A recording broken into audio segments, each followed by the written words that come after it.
Hello,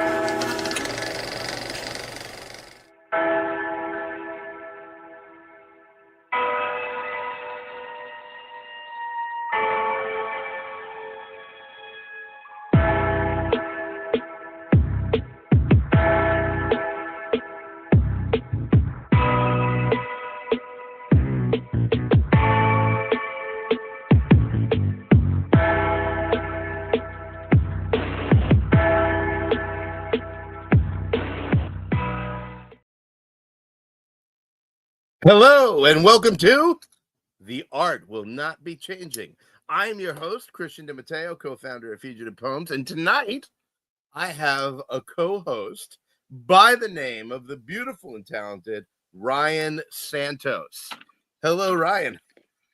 Here I am, Ryan Santos. Oh, we gotta time that. We gotta do that again. We're perfect. I love it. Oh, okay. Next time. The old eyeglass twitch. So tonight we've got a couple of cool people coming on, and I'm really excited because the show sort of was planned and then evolved over the last 2 days. So we got people on. Ryan wasn't originally going to be on, then I realized he'd be perfect to discuss this book that we're talking about. So folks, before we do that, I want to talk a little bit about some cool goings on at Fugitive Poems. In fact, I'm not supposed to do this. James didn't want me to do this. Not like this, not like this is what he said. But I'm going to anyway. We're going to introduce the new Fugitive Poems logo. I just decided we're doing this. That is Fugitive Poems' new logo. Is that one in the top right on your screen? That's not what we're using anymore. I totally forgot to change it here. And our new slogan, Premium Underground. The website is going to be swapping around a little bit. We got some fun, cool stuff, keeping everything fresh. Here's our advertisement for the show. Santos and Elijah Joseph, who you're going to meet in a minute, with another special guest who I won't disclose yet. But what I really want to show you is Dirty Living. Dirty Living, which is the artist. Right. Ryan, I don't know if you know the artist. He's a hell of a guy. He's very handsome. Very shockingly, almost upsettingly handsome. Yes. Ryan Santos, yes. Who has putting together these absolutely beautiful books. It's written by, if you click right on it, you can get over here and see the page.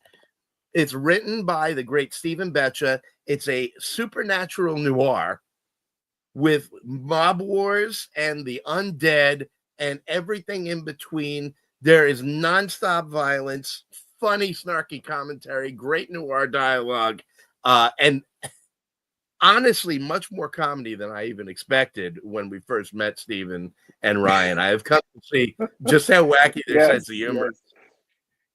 So this is the incredible art of Ryan Santos, and I would love for you to go to Fugitive Poems, click on Dirty Living, and check out this book. It is only $2.99. It is only $2.99. Every 3 months, you get a new issue. Every 3 months, only $2.99. Was the entire company pissed at me when I chose that price? Yes. But I wanted you to get it in your hands. I want everyone to see Dirty Living. You can get 3 issues right now. That's the secret. If you happen to sign up right now and pay the $2.99, they'd all appear. Don't tell anyone. But if you pay $2.99 right now, you get the first 3 issues just like that. So it is really, really something. And then so I wanted to show you that. And I also wanted to remind you that Blood Valkyrie in Vegas is coming. And you can see the new edited video for it on the Fugitive Poems website. It is no longer available on Kickstarter. It is at the printer. It is violent. It is almost pornographic at one point, explicit, we should say, and just dripping with gore, and amazing. Alex Zapata is the artist on that, did a great job. We've also been talking about putting together our next anthology, And putting together an anthology is kind of a hell of a thing. And so tonight, we have with us somebody who is about to launch his own anthology on Kickstarter, Elijah Joseph. Going to bring Elijah Joseph to the stage. Hello, Elijah. How are you? Hello. What? Mind blown. Yeah, you didn't know it was me until I took off my glasses, did you? I actually need With no these very glasses. desperately to see, so I those back on my face. I just want to say, new logo looks amazing, and I just bought Dirty Living. Also looks great, Ryan. Great job on the art. Thank you. It is so sick. I cannot read. I can't read. I can't wait to read. That's why we make comics. You know, all the highfalutin answers people give, the real reason is illiteracy. I can't Elijah, read all these pages. I need pictures to read. You're going to have a great time with it, and we're going to have a great time with your book, and you're going to get to talk to someone else who's been putting together a collection as well. Our next guest needs no introduction, the great Brian Beardsley. There he is. You got to do something. Oh, he went with the tip of the hat. Hey. So Brian was a last-minute addition tonight to the show because I got home and sitting on my front porch was this monstrosity. Now, what I'm hoping it is one of those game show checks. That's really what I'm hoping for here. Negative $1,000. Yeah, that's the other package. It's coming. It's coming. Oh. You got to pay him.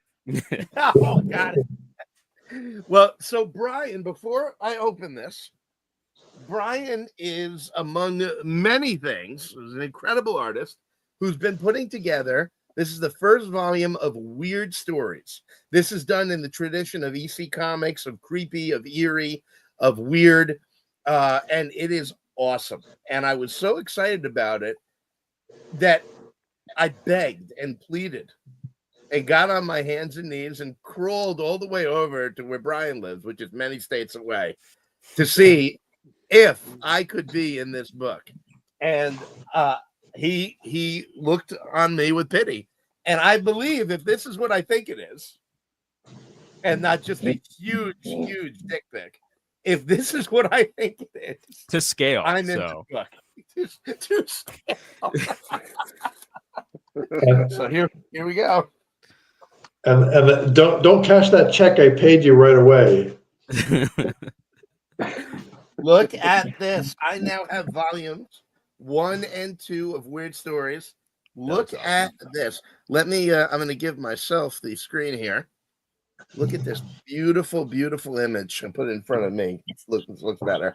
What an incredible promise here of an issue. They're all, so Brian, why don't you tell us what's the concept behind this book? What do we find when we open up Weird Stories? Well, and you kind of nailed it already in the perfectly. It's easy comics basically. I loved, Vault of Horror, Tales from the Crypt. I'm an old school kind of guy because I'm an old guy. So I came up with my own concept of, with the Vault of Horror, you had the Crypt Keeper, or you had the Old Witch, or you had a host, someone who led the reader through the series. That is the conductor, which is my host, that leads people on the Night Rail Express, basically to different parts of the wherever, to tell different stories. And it's also right now, black and white, color cover, although the first story is kind of a spot color, I want to be able to kind of have people tell just weird stories. It could be anything. I mean, I really want to. I also want to be able to reach a point where I can start to offer other artists and writers who collaborate. I want to be able to fund them. I want to be able to give them something for their work. Right now, I know it's hard. Christian, I know all of you already know it's very hard to raise funds to pay people their worth a lot. And there's a ton of people I keep encountering, such as Christian and Ryan. I'm loving Dirty Living. I love the fact that noir is a huge place in my heart. Elijah, I'm looking forward to seeing what you're bringing to the table. But again, this huge comic community, as we all know, comics are a huge, huge, powerful medium. It was invented in this country. Huge collaboration. So, but right now it's just, right now it's like 4, maybe 5 stories I can throw in there. I think, Christian, you might recognize there's a couple one-shots from the old Jam people in the back, because I had to fill in a couple of pages because the printer was like going, we need some, think in series of 4. And I'm like, I don't know what that means, but okay. Yep. We've had to deal with that as well. Same. So I want Elijah to talk a little bit about his process, and I want to balance it off of yours, Brian. So in this case, you did the art. This 2 volumes now. Excuse me. You did all the art, and you had other writers come in. And it's kind of funny because Elijah did the opposite, and we're gonna talk about that. What was the process? And we got Ryan right here, who is also an artist. Ryan, have you done work in anthologies, or have you been strictly in the pornography industry? Strictly pornography. Oh, for both drinking, by the way. Cheers. Yeah, no need to hide it. Yeah. Sorry to cut you off, Ryan. Everybody. Oh, thank God I'm not the only alcoholic here. I'm at home. No. Years ago, I did a couple anthology kind of things, but it hasn't really been my mainstay. Like, mostly I've been doing covers. So it's been cover for a while. And this Dirty Living has really been a big foray into like a long format storytelling. So it's kind of a little stretch for me. So it's really kind of exciting. So the anthologies I'm excited about, that little bite-sized nugget of a cool story is really kind of appealing to me. I would love to see. I would love to see you play with a completely different tone of story, because this Dirty Living has got this great noir comedy element to it. Yeah. And I'd be curious, like with what Brian's doing, to see you do some straight horror. And it's cool because in a lot. I'm sorry. Go ahead. Yeah.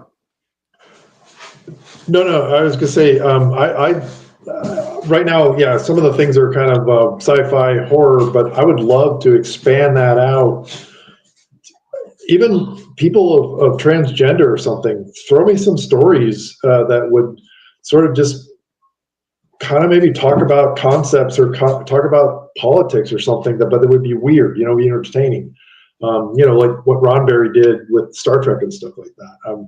Right now, I don't know about you guys, or Ryan, maybe you could talk about this, or Elijah, but for me, the easiest schedule is quarterly. So that's kind of my plan, is that this magazine would be kind of a quarterly thing, because I feel like that's easy enough to work with my regular full-time schedule. Yeah. So and Dirty Living is also quarterly. What was that? Yeah, so Dirty Living is like every 3 months. Life, there's a lot going on. So it really is trying to find the time to get everything done and to keep the quality up to the way you like it. Personally, I put a lot of kind of stuff in my books. There's a lot of like drawings and all this kind of knickknacks here and there. So sometimes I have to like call myself in and say, okay, I can't do it. It's too much. I got to pull back. So that schedule was real important. And for me, Dirty Living, it has given me a chance to kind of have these characters be as kind of cartoony and kind of simplified a little bit more than I usually would. There's moments when it gets real serious, when the characters themselves change and become more serious and kind of like human. They lose a little bit of that cartoony and they become a little more human. So as things get more serious, the characters will reflect that as things get more serious, you know.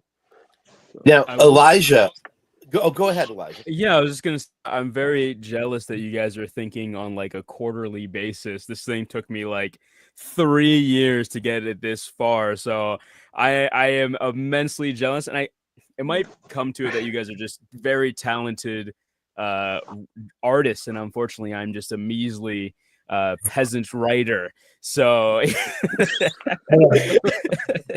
This is just because I was bored as hell and I needed to do something with my life. Fair. You know what? That's very fair. Yeah. So let's take a look. Sometimes. Go ahead, Ryan. I was just saying, sometimes like a moment on the pen will take me hours to kind of figure out and kind of get down. So it's like the time runs different in both of these universes. So, you know, it's a hard thing to balance. Well, then you and Brian have to deal with bastards like Elijah and I, like Stephen Betcha, who in a single paragraph are like, you know, I'm going to write 3 lines of description for this tiny panel. Here's what I'm thinking, and it takes us an eighth of a second, and it's like the Sistine Chapel. Yeah. Every panel has every character in the book in it. You're welcome. Everyone's doing an action. Yeah. I'm challenging you, really. So you're welcome. You know, as many elements as we can get in. So, Elijah, Yes. we know what Brian's book is. Yeah. Tell us a little bit about "Print Is Not Dead." So let's start with the title. Well, why is that? I mean, out of all the things that you could have announced on the title, what made you focus on this? Well, Weird Stories was taken, so I had to come up with a worse name, unfortunately. I think I kicked around a lot of ideas, and I don't know, something about it like rolled off the tongue. Not only is it just a catchy name, but it's like a mission statement that I think that this book kind of turned into through conversations with people. And it's just like, yeah, people love holding things in their hands, and I think we could all use something to get behind and talk about and support. So that was kind of the impetus of it. Is just like, hey, I don't think print is dead, especially in this digital age. Like, vinyls aren't dead. So, you know, comic books and books in general, you know, I feel like they deserve to live too. Now, are you offering this digitally? I am offering it digitally. I was wondering that if I shouldn't, because, you know, print is not dead. But I wanted to guilt trip people and be like, hey, you're a loser for buying digital, buy print. And it's also kind of ironic, like supporting print through digital, which I think is hilarious. And also it's the world we live in. You should put loser edition.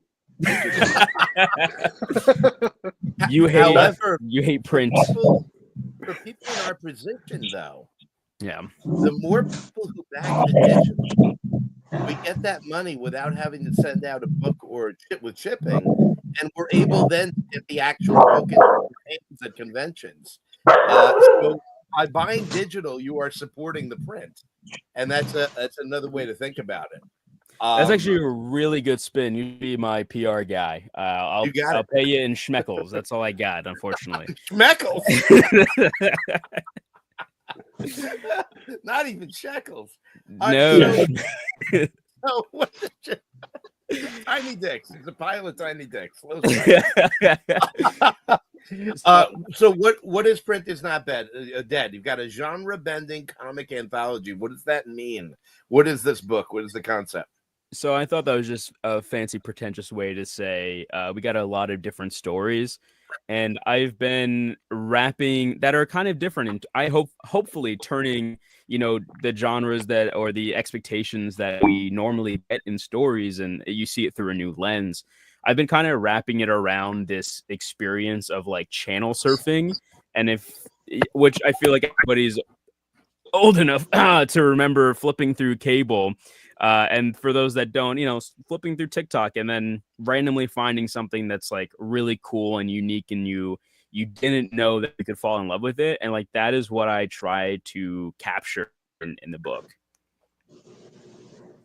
That, you know, I realized recently talking to my students that channel surfing is not really a term they know anymore, but No. You're right. Mark Capitelli in the comments, our senior editor, just wrote, "What's a cable?" What is a cable? I think I What is a plugged cable? my phone into that or something. Well, and the funny thing is that we basically have it back again, except it's more expensive and more complicated now, right? How many Yeah. streaming services do you have? And which one are you going to go to? And how lucky are you if one of them's on your remote, button on your remote? So true. What made you decide though that these were the stories to put in here? And I'm actually going to jump over and show one of them that I think is absolutely fucking beautiful. Thank you so much. And Brian, I think you'll really appreciate this. I'm excited to see which one it is and nervous. But well, it's this first one. It's the first one. Oh, perfect.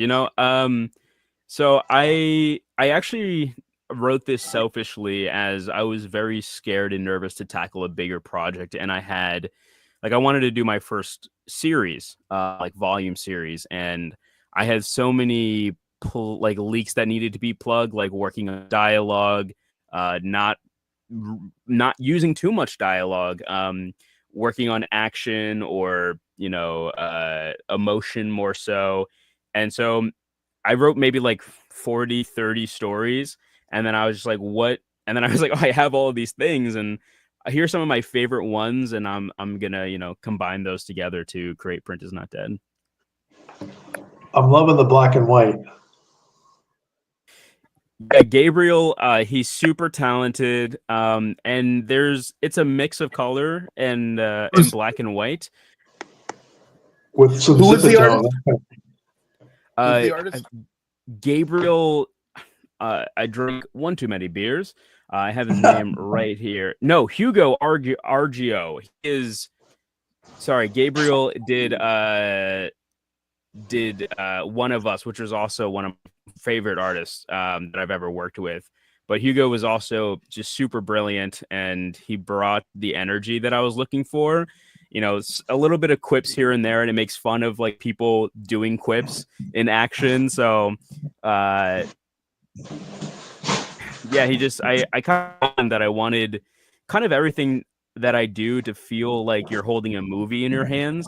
And I feel like, he helped me get that cinematic vibe that I was going for. And that is one of the things that really struck me. When I put the advertisement for the show together, I had to get the knife going into the eye on the advertisement because I was just so taken with that.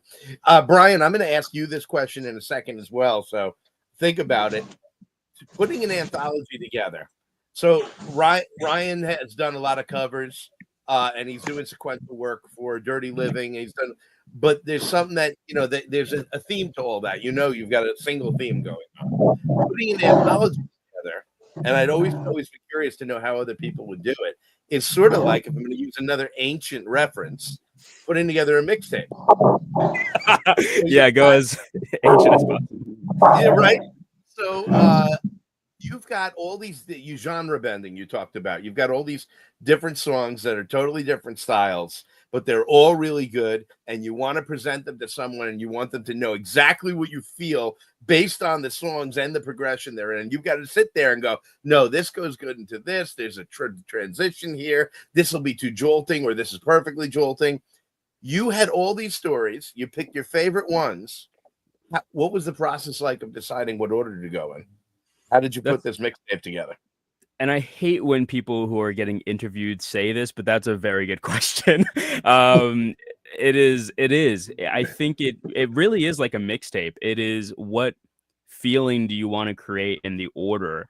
It goes from I would say this is a light-hearted-ish story. It has like some very serious themes, but then we dip out of that to something that's very light. And just kind of like really wholesome at the end of the day. It's about a guy who's really like a stickler for his job and learning maybe life is more important than that. And then it goes into just a complete, goes into a horror story.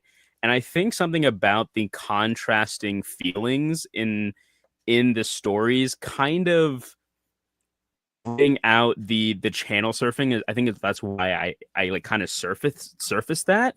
It is because you don't really know what you're gonna get. I try to make it as seamless as possible, but I think that's the part of the fun. You're just like, I'm gonna flip to something, and it's gonna be either horror or just like very sweet and wholesome, and it's like I don't know what I'm gonna get, and hopefully people like that, because that's what I like. I like to be surprised. I feel the same way. I'm also frightened sometimes of mixing too much, because something can be so good that it ruins something else good for you. And the example I have of that is we went to see, because I'm old. Everything I talk about is going to be old. We went to see Jay and Silent Bob Strike Back in the theaters, and it was amazing and hysterical, and all the schmeckles in it, just freaking hysterical the whole way through. We were on such a high. It was so funny. And the theater owner comes in and says, guess what? Miramax has asked that we give you the opportunity to see another Miramax movie today, totally free if you want to stay. And we're like, dude, yeah, but we're completely engrossed in dick and fart jokes, right? And they put on Nicole Kidman's The Others. Oh no! I hated it. We were making fun of it. We were on asshole overload, just being total dicks, and we made fun of the movie the whole time. Years later, I meet my wife, and we're talking movies, and she goes, one of my favorites, The Others. And I'm like, oh, that was a terrible movie. And she gives me this look and tells me we're about to rewatch it. And it turns out The Others was great. It's a great film. So when I'm putting an anthology together, I'm always sitting there thinking, I want this to be a fun, surprising transition, but I don't want to ruin something by putting something else in front of it that's just going to completely unbalance it. Brian, the interesting. Oh, sorry. Just one more thing. That is why between the stories there are one-pagers, and it kind of exactly. It kind of transitions you. Like, this is pretty funny, and then this one is kind of depressing. And the juxtaposition of that kind of switches you into the next one in a way. And it was kind of like a conscious thing. I was like, how do I put all this together? And I don't know. It just came out. In the Containment Breach anthology series, which is a Fugitive Poems anthology series, we actually use one-pagers in the exact same way. It's a little bit of you grab a little bit of the ginger between pieces of sushi, and that's sort of what it does. We've had some great ones from Brian Beardsley, and we're looking forward to some from Ryan. We're gonna have to give him a break from Dirty Living at some point and get something else wild for him to do. Ryan, I can handle one page. Ryan, what do you think of putting such different styles next to each other in an anthology? Does that work for you? Does it turn you off? Yeah. Oh yeah, absolutely. No, when I was young, I loved the anthology books when they came out. Even Marvel came out with anthology books, DC, Vertigo, they all had their own little anthology books. And it was the same thing that really, really helped, is that transition point, Either it's like a character that kind of is a constant throughout the whole thing, or just like a little touch of something in between. Even if it was just a break for a splash page or anything like that, it's just a really delicate balance to get that flow to work right, correctly through it. It never takes me out. When I'm in a comic, I'm in.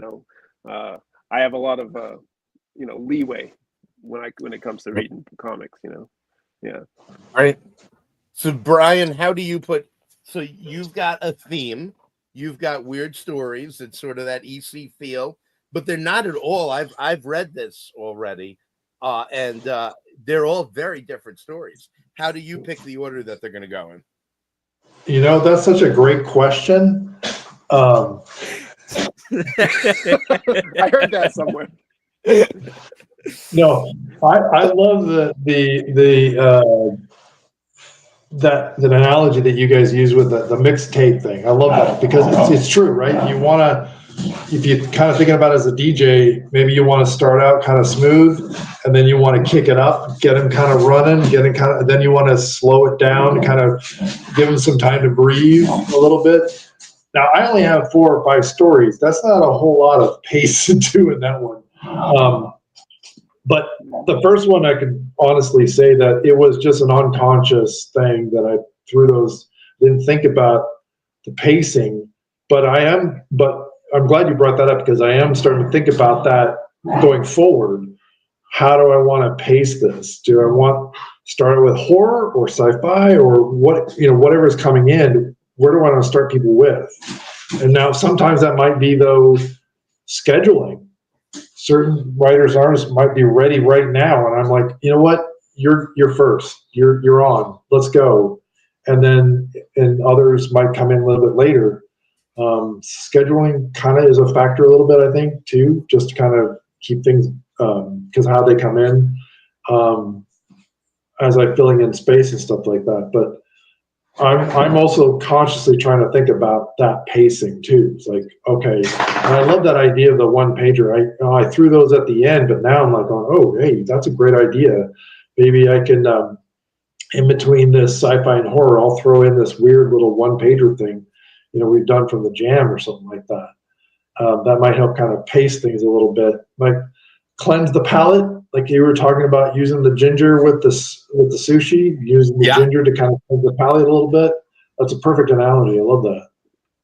I am so excited. This is my story in the book in weird science, weird stories, and I got this. We talked about me doing a story, and I had a meeting that night for Fugitive Poems, which I'm going to after the show tonight. And we got off around midnight, but it had been, since we talked, it had been turning around in my head, and I didn't feel like going to bed. I felt like writing. And so I just busted out this story. I sent it to Brian. I said, dude, I did this in like an hour. Feel free to tell me it's shit, and I'll write something else. And that's what I've got. He loved it, and I'm so excited. And that's what I got in this book. And I'm actually looking at where you positioned it, and I think it's really perfect. I think it's a really surprising twist into a different kind of twist on the next one. I think it's great. Elijah, you said you've been working on this for 3 years. Can you what has taken? What has the 3 years been? What aspects? So first, is it okay if I double back to the order thing?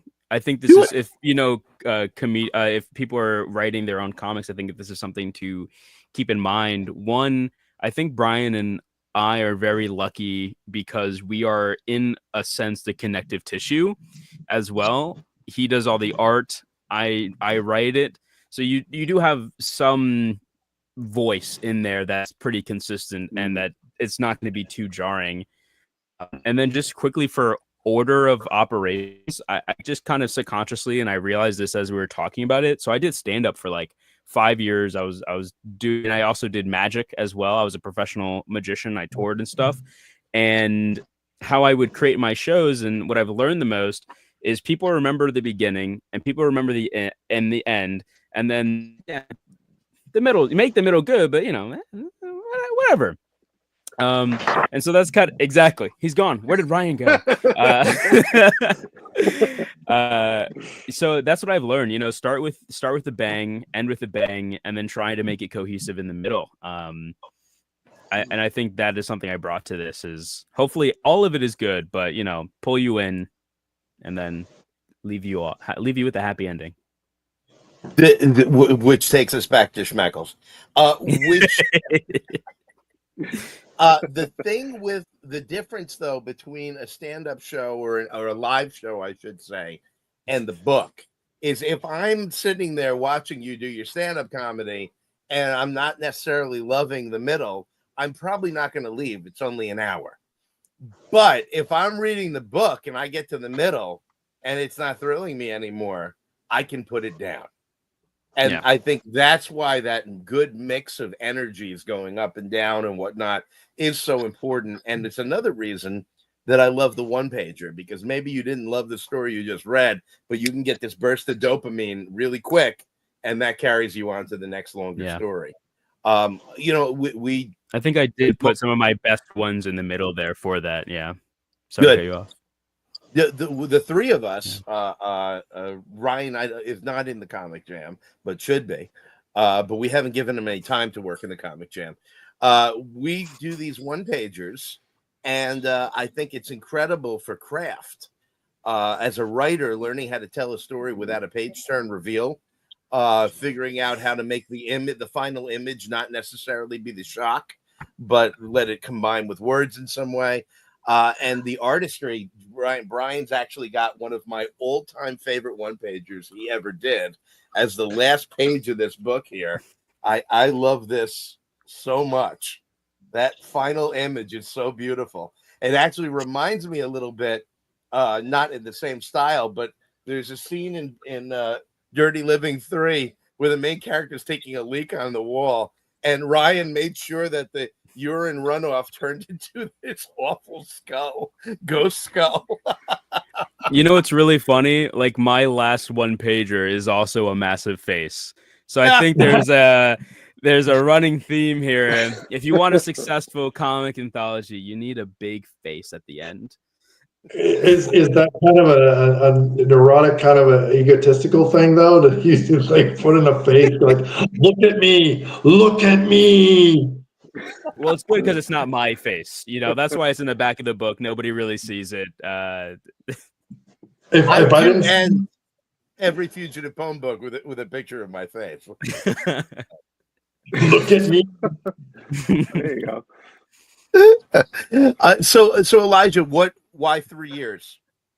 Oh, sorry. Yeah, I totally derailed the conversation. I need Don't worry. some lashes over here. I have ADHD, so I apologize. I 3 do too. years. Fantastic. We'll all get off track together. 3 years. What were we talking about again? 3 years it took because I am poor and I want to pay people properly. And it was also like I've been writing these stories and just honing my craft, and I mean 33 stories, you know, and then whittling it down to 5 main really, I think, that are really good short stories, and then just a bunch of one pages. I don't even know how many one pages I did to sift through those. And I do have to shout out the Comic Jam, because I don't think I would have done the one pages if it wasn't for the Comic Jam. It is just a great exercise, like you were talking about. How do you tell a whole story on a page? And it's a hard thing to do. But that's pretty much why. I'm also a perfectionist, so I want to make it as perfect as possible.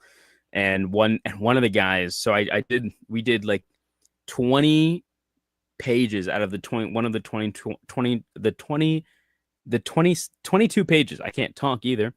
That's why I write. And he finished 20 pages and then he completely ghosted me. And I had to start all over from scratch. And, you know, that takes 22 pages on like my salary and saving up. It just takes a long time. So. Ryan's doing it. It's happening. Artist ghosting. Ghosting again. Live. No. There you go. Trauma, PTSD. Oh my gosh. Oh my gosh. Yeah, it's very tough. But Ryan, could you, as an artist though, if you did 20 pages, could you bail on the last 2 and live yeah, like why? Like, forget the writer. Fuck the writer. For yourself. No. When you're already that. Sorry, Ryan. Go ahead. No, when you're that far in, you know, the finish line is just, you know, moments away. You know, you'd at least want to finish and complete the circuit. You know, you have to do it. You know, I don't understand leaving the last second like that. Doesn't make any sense. So here's the thing. He may or may not have been living in the middle of a war zone. So I don't know about that. Wow. So I haven't heard from him. So I do not know. We were an incredible Ukrainian artist. And every time he emails me, I this huge sense of relief. Like, just he'd be like, "Hey, I'm working on a new comic." I'm like, first of all, thank God you're all right. Yeah. The artist for Something in the Wall was my first graphic novel. Don't check it out. It's ass, but it was really fun. But he lived in Ukraine, and one day he texted me. He was like, "Hey, I'm not gonna work today," and I was like, "Oh, okay, what's up?" And he just sends me a picture. He says, "This hit the apartment next to me, taking the day off," and it was just a cratered bit. I was like, "Oh my dude, take a month off. It's just a comic. I don't give a shit. Like, make sure you're safe." So it's kind of crazy. Being like, sorry to ruin the mood, but yeah, no, He's like, I'm not sure. I think I can send it tomorrow, but I don't always have Wi-Fi because they're blowing things up. And I'm like, I was annoyed with traffic today. Good God. Yeah, right. Right. That totally puts everything into perspective of like what our life compared to someone else around the. That's what I love about collaborating with comics too. You could do this in a world view, and you can get so many different perspectives from all across the world, and you're suddenly waking up to the fact like, well, you're just this much a part of the rest of the world, and that's great. That's awesome. Yeah, I'll give the war effort is a one big like, okay, that's a different excuse. Yeah. Yep. Just a little, just a tiny bit. Yeah. Elijah, we want to back this book. When's it coming out? It is coming out August 1st. That's when it launches. And I'm super excited.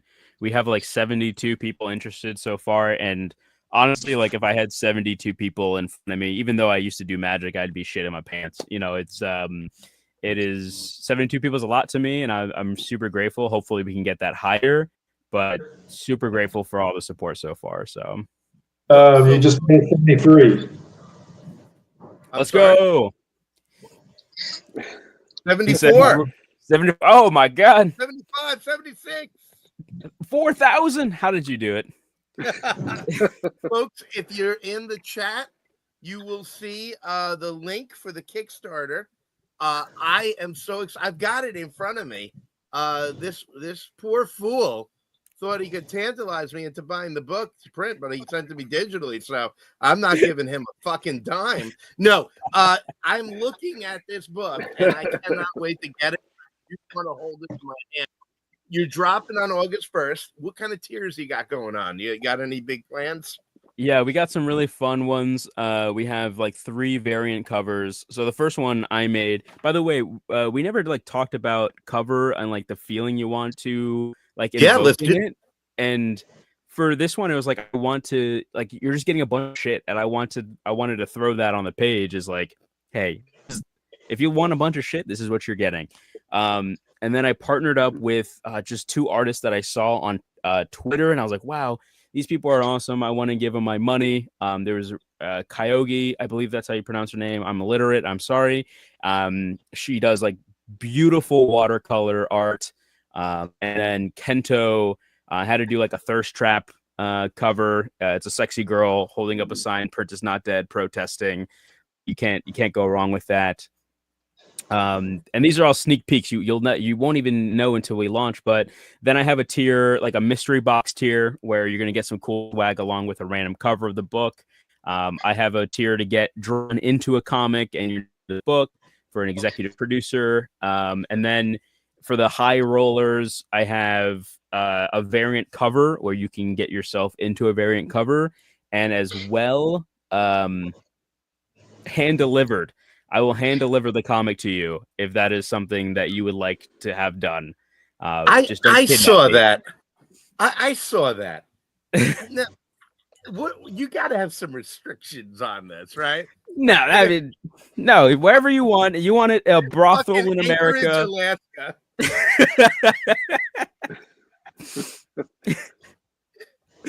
How are you going to do this?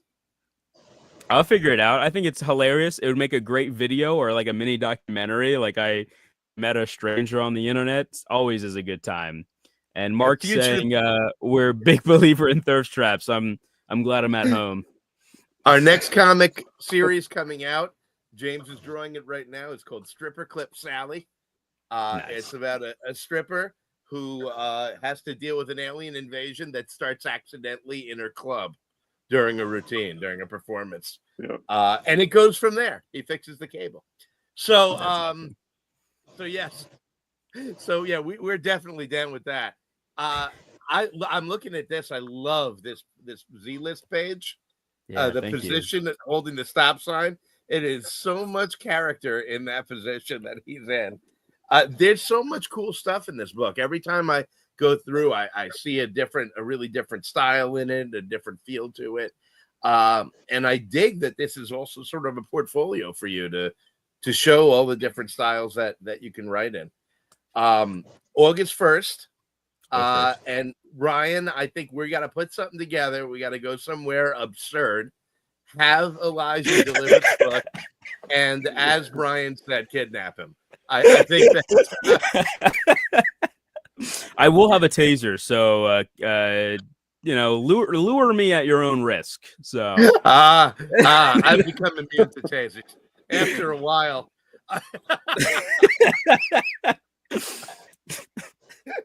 After a while, it's just a fun jolt. I might need to get my license to carry then. You can't get immune to bullets. Well, Yeah, really... Go ahead, Brian. Well, I was gonna say I'm allergic to bullets. I break out in these little hives. They look like Just by getting close to me, not even by being shot. Just when it's within 5 inches. There's another member of the Comic Jam who I'm very good friends with.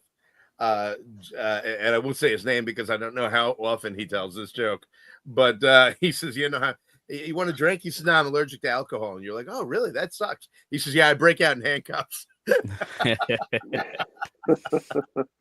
That's a good one.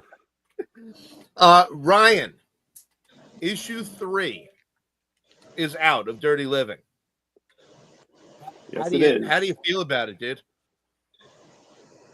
Oh, I love it. It's a lot of fun. Each issue has just kind of it's been up the ante every single issue. The writing has just excelled for each issue. This is just more and more characters, more and more fun. I think we've leaned into the fun and the excitement of it. There's still blood and boobs in every issue, so don't worry, guys. Don't worry. Blood, boobs, and booze. Yeah, I was gonna say that's a great title. Absolutely. Blood, boobs, and booze. Yeah, I'll back it. I'll buy it right now. Yeah. So it's a lot of fun to make, and even I get it kind of I kind of get surprised every issue. The visuals are really fun. I'm drawing them, but it all comes from the words, and it's just amazing. I'm really excited for every issue. You and so Elijah and Brian, here you guys are on opposite ends of the same spectrum of the anthology. Ryan's relationship with Stephen Betcha, the writer of Dirty Living, is very similar to James and I, how we work together. Not only do they get each other, but there's a symbiosis there.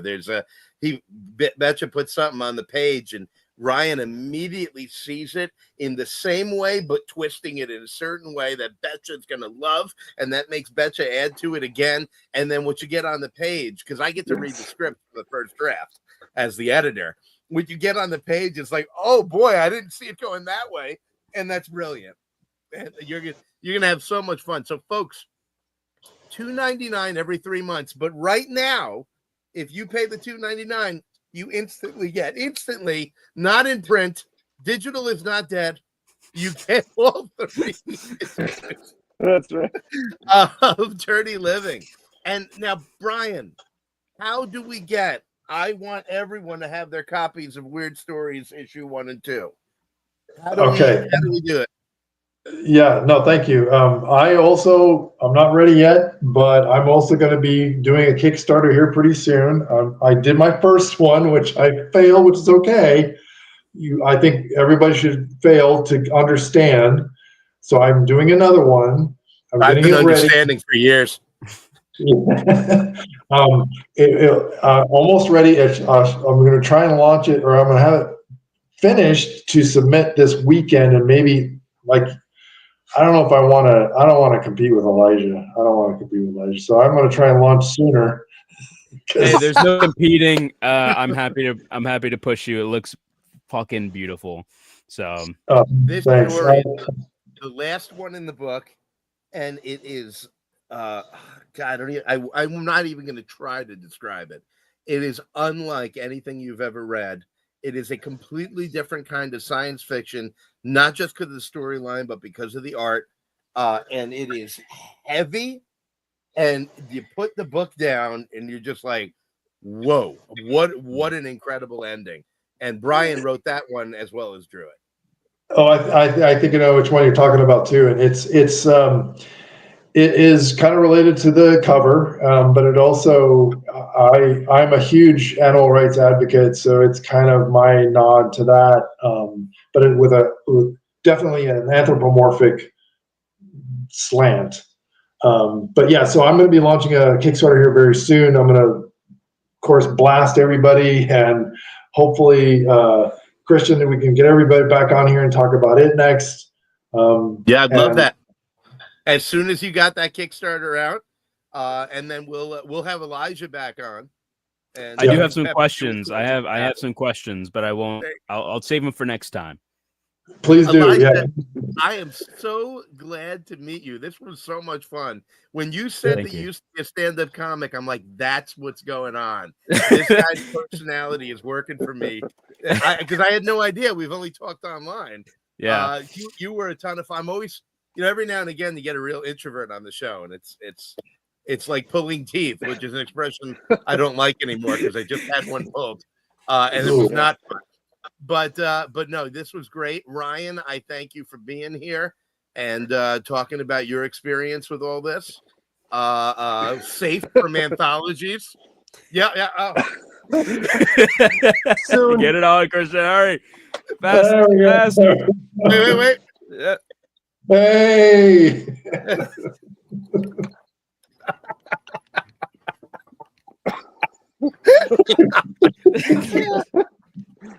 What's going on?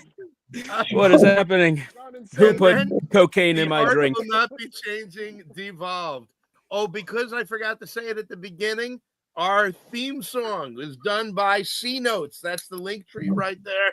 C Notes is an unbelievably talented producer, beat maker, and rapper. He's also a hell of a nice guy and has questionable taste in beer, but otherwise really terrific. So definitely, if you're looking for music for something, look up C Notes. And Ryan's got his hat on right for the rapper now. Perfect. Wonderful. I love it. Ladies and gentlemen, I want to thank Brian Beardsley for popping on unexpectedly. Thank you for taking the time to come on. And ladies and gentlemen, you want to keep an eye out for weird stories. And when the campaign goes, do not be stupid. Get issues 1 and 2 together. You're going to want both. I am in issue 2. I'm just throwing that out there with a Lovecraftian tale that Brian did. Oh, my Lord. And Brian, maybe I'll be in issue 3. There we go. You never know. Ooh. I'm going to guilt you into it live on stream. There you go. Let's do it. I got nothing to do. So. Ryan, you can just sit there and look pretty. You're doing a great job. I'm proud of you. Ryan, I want to thank you for being on and being my co-host tonight. Oh, no problem. Getting your perspective on the art is terrific, and your magic act was amazing. And folks, go to fugitivehope.com, back Dirty Living. Get it, and immediately go. Immediately go. It's already in the chat. Immediately go to Kickstarter, Print is Not Dead, and get on Notify Me on Launch. There it is. You too could have that in your hand. Not the thing you have in your hand right now. Put that away. That's rude. But this thing that he has in his hand is what you want in your hand. And you can do this if you want. It's yours. Oh! You can do whatever you want. It's yours. You can do that if you want. So oh, you just broke everything inside. Why did I do that? You're a magician. Put it back together. All right, well, you're never coming on again. You're a book vandal. Make it a stretch goal. You can get the ripped edition. Yeah, the ripped live. You can watch the episode where it was ripped and get it. Now, see, if you were a real fucking magician, you would have then put it back in and it would have been seamlessly together. Well, I put it back in, but it is not seamlessly back together. I do magic, not miracles. That's what I always say. All right, ladies and gentlemen, this has been The Art Will Not Be Changing, episode 17, a phrase that came from a contributor to one of our anthologies, by the way. The Art Will Not Be Changing, episode 17 with Elijah Joseph talking Print is Not Dead. I am Christian de Matteo. co-founder of Fugitive Poems, Premium Underground. Go to fugitivepoems.com. Get your digital or print editions of our anthologies. Get Dirty Living. Get ready for Blood Valkyrie. Don't show it to children or most other adults. Ladies and gentlemen, it has been a pleasure. Good night, Godspeed, and we'll see you next time.